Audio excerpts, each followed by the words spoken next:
বন্ধুসকল প্ৰথমতে এই ইনষ্টাগ্ৰামৰ ৰিলছটো চাওঁ হওক তাৰপিছত ইয়াৰ ফানি কমেণ্টছবোৰ পঢ়িম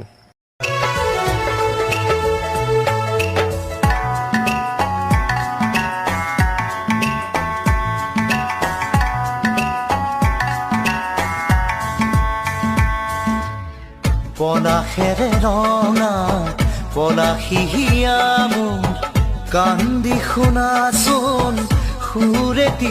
तो चलिए शुरू करते हैं। অভাৰ চাইজ হৈ গই হে बात तो सही है তোমাৰ হৃদয়খন বহুত ডাঙৰ ৰঙালাও ওলমি গৈছে समझ रहे हो आप समझ रहे हो ইমান ডাঙৰ কেনেকৈ কৰিলে হে আমাকো ক'বচোন